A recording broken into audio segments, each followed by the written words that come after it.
On the Harry and Meghan Netflix show, Meghan made the claim that she wore neutral tones during her time as a royal because she wanted to blend in, not stand out or upstage anyone. But as soon as she was on her way out, she enjoyed the freedom of wearing rainbow shades. If you haven't seen the previous videos in this little series, so far I've done a deep dive into the kind of styles Meghan wore before she joined the royal family and during her short time as a working royal. Now we're going to take a look at how her style evolved once she was out of the firm and living by her own rules. No more beige, right? Well, let's see.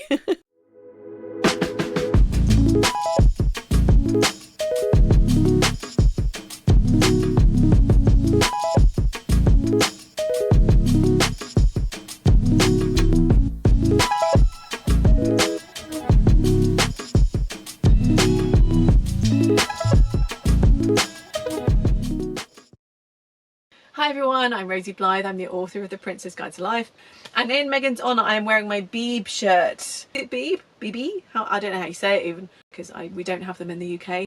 The one that she wanted all those years. And all I wanted to do was save up to buy a shirt that said BB. Yes. Right? Yes, that just said BB. BB. And if you could get the one with the rhinestone BB, you've really made it. This top is decades old, and I've worn it a fair bit, and it's still just as good as it ever was, so I have to, shout to good quality merchandise. So back to Meghan's fashion choices, or alleged lack of choice. I do find it really strange that she told such an obvious lie. It's not just a throwaway comment, it becomes this whole little segment in the documentary.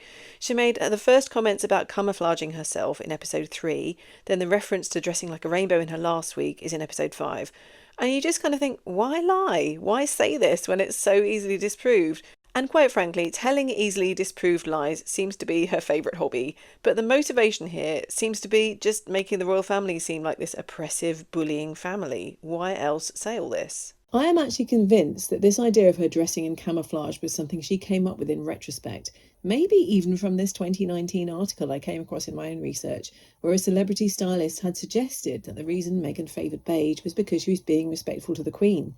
I think Meghan saw that and decided it made a great narrative. Never mind the fact that Camel, beige, white. have always been her favourite colours to wear. So let's take a look at the appearances Meghan made post-Megxit in 2020. Obviously she and Harry were hidden away for months, so there aren't too many pictures from this year. We do have this appearance Meghan made on a video for Archie's birthday. She's in a denim shirt and I think maybe white shorts. It's not too clear. And thanks to the later Netflix series, we can see that she wore a bright yellow dress for his birthday party. So yes, we do have some support for the idea that she was just dying to wear colours and it was only the royal family who stopped her. But then we have Meghan showing up to an LA charity event in a pretty classic Meghan combo of a white shirt and khaki shorts. And then we have more typical Meghan as she chats with Gloria Steinem wearing striped white trousers and a white shirt. Then we have a double denim look when she was planting seeds with kids at a school in LA. And then we're back in beige for a video message shown on America's Got Talent. She teamed this shirt with shiny black pants, maybe leather or PVC again, but classic Meghan. She used the exact same colour combo for another video, this time an interview with the Evening Standard. Who is making her wear beige now? She's so far from the Queen. Then she's in a grey t-shirt with a navy striped sweater for a podcast recording, and she attended a remembrance service with Harry in black, as you'd expect. In 2021, they were in the USA, their new home, and they were free from the shackles of protocol. And it's interesting because when I did a search for the outfit she wore, even AI is regurgitating this line that her style dramatically changed once she was free. But if you have eyes, you can see for yourself that she dresses like she always did. She wore a white top with black pants to talk to Ellen, very classic Meghan. Then she's wearing a really nice dress under her white coat. Would you say this is pink or red? For this weird little dare section, which to this day I think is one of the most embarrassing things she's done. And then white again when she was doing her 40 for 40 initiative on her birthday. I don't know if this is her house, probably not, but it's very beige, as you'd expect from any space that she spends time in. She does wear a few red outfits. This dress, which we haven't seen the last of, and this very loose-fitting suit, which does look very comfortable, to be fair, and then this pinky red patterned blouse. So if she had a signature colour for 2021, it would probably be red. But then we do fall back on the old favourites. We have this very beige outfit, then a beige coat over a black dress. This is a very kind of mobster's wife look, isn't it? I like it. Then we have this monochrome look. Is this all black or possibly navy? What do you reckon? The outfit she wore for the main interview part of the Oprah show was a black and white dress. Nobody mentioned Wallace Simpson. We also have this white dress, which is very unflattering on her, I'm afraid. It's too short and the A-line is too wide, in my opinion. Now we come to 2022, so let's start with the all-white outfits, of which there are many. We've got this rather lovely white suit, and this classic coat. This was for the National Service of Thanksgiving, and she obviously still wants to dress like a royal even when she's no longer a working royal. There are some more baggy pants. These I would say are cream or light beige with a white top. Then we have an off-the-shoulder ivory dress. Then she's all in red for the One World Summit. Is this the start of a rainbow of colours? No. She's in brown at the Invictus Games, and then white and blue, and black and blue. Oh, and we do have a blue dress, and black and white. We won't count the Queen's funeral because everyone was in black for that. That was pretty much all I could find for public appearances. But we do have the famous magazine cover and feature for the cut. She's in a black polo neck, which turns out to be a black and white dress. Then she's also photographed in black and white and black and white. Well, I'm so glad she broke free from the royal family so she could wear all these amazing bright colours she earned for so much. 2023. Okay, let's start with the colour. I do actually really like this cutout green dress. It's a bit different. Then we have this gold dress, which I'm sorry does nothing for her boxy figure. I know that's really bitchy, but I had to say it. I do quite like this salmon pink short suit she wore to a basketball game for date night, and she's back in her favourite navy shade with this shirt dress. But if you're expecting a whole lot of colour, I'm afraid that's it for 2023. The rest of her outfits are as blah as you might have come to expect. We have this brown suit and polo neck look, then more brown with the silky shirt and beige pants. I don't know if they're linen, but they're certainly creased, and I do sympathise because some fabrics do crease so easily, even when they're perfect when you put them on. But maybe don't wear them to events where you're going to sit down and then stand up again to be photographed. Anyway, she stays with the camel tones for this little ensemble when she and Harry were doing a spot of PR. And a cream, I believe this was for the Invictus Games again. And this off-the-shoulder cream number for Archwell's Parent Summit. Then another little short suit. It's quite cute, even if it is beige. Then we have a similar look with a black top and some black piping. Very nice. We have a couple more all black outfits at Invictus Games, then an all white one. I do love this black suit she wore to the Project Healthy Minds Gala. She's got it tailored for once. It makes all the difference. Then finally, just a little more beige. You may remember this outfit from the Variety's Power of Women event where she had to be hurried out of the spotlight by an assistant. And the beige continues in 2024 with this silk blouse and pants. It has a very subtle pinstripe, so I think it could pass for a very swanky PJ set. Then again in cream for a polo match. This shot was also used for a magazine cover. She wears three really similar outfits, this kind of ivory halter neck look, or cream, or white. Then another similar vest top and skirt, and a strapless white dress. So yeah, she really likes white. We do have some colour. We've got a canary yellow dress. She loves the loose look, doesn't she? She's reusing the red dress. I think it does look a little bit better without the train, maybe, or is it just that her hair suits her better down, so the overall look is nicer?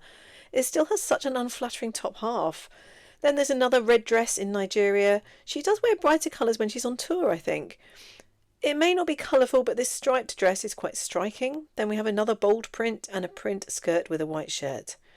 But then we go back to her classic pale shades. I love this tailored white suit. She's in white and beige at the Invictus Games, and then we have white jeans and a blue denim shirt. This feels like a real 90s look to me, but it's timeless really. I do like it. I think this black dress is nice. I mean, it's your classic little black dress without having any interesting features, but she does look good in it. Then she goes for a navy look in this little pantsuit, and I do like this dark green outfit. But we always come back to the camel, don't we? There's a wrap coat at the Invictus Games, this sort of putty coloured dress, and then two different fully beige outfits. I would love to actually see inside her closet because it must be so much of this colour. Finally, we're in 2025, and I have to say this is a fairly colourless year, even by Meghan standards. Here we have the most Meghan of all things, a beige suit. And because we're now treated to Meghan on Instagram, we can see here she is in a beige coat, which she was apparently wearing over this sweater, which is what, like brown or green? And a kind of white or light beige beachy outfit.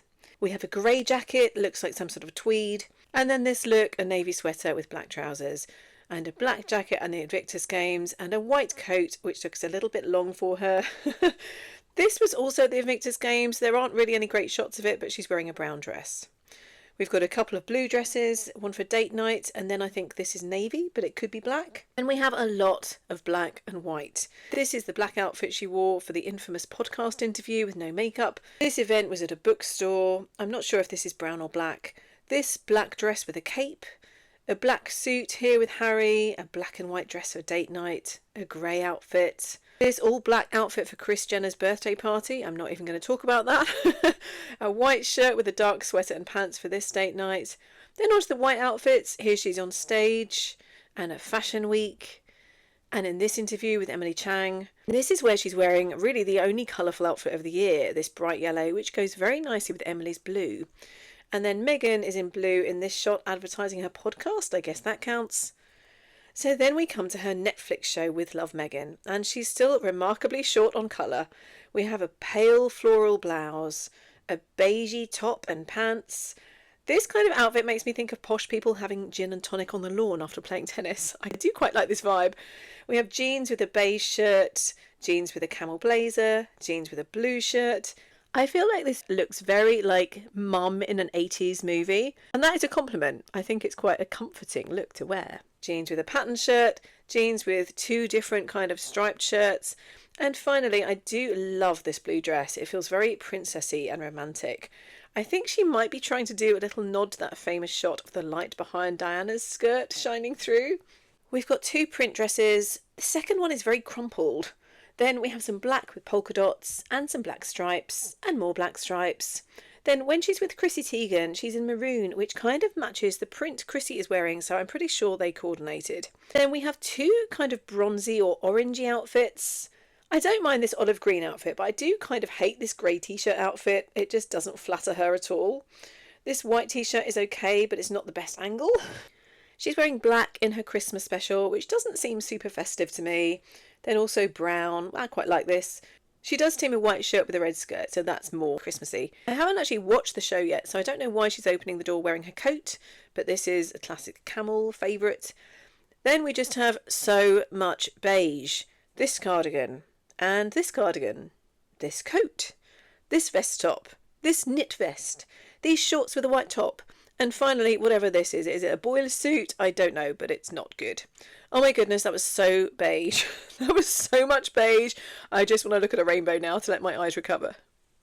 So there we have it, folks. Definitive proof of what Meghan was wearing before the royal family, during her time as a working royal, and after leaving the firm. So if you have friends, family members, colleagues, or whoever who say things like, but Meghan said this happened, Meghan said that the royal family made her do this, you can show them this video, send them this video. Because it is proof that Meghan has always just worn whatever colour she wants, which means mostly black, white and beige. I am planning to make more royal videos very soon, so I hope you'll join me for that. Thank you for liking the video, thank you for subscribing to the channel, and I will look forward to seeing you next time. Take care, bye.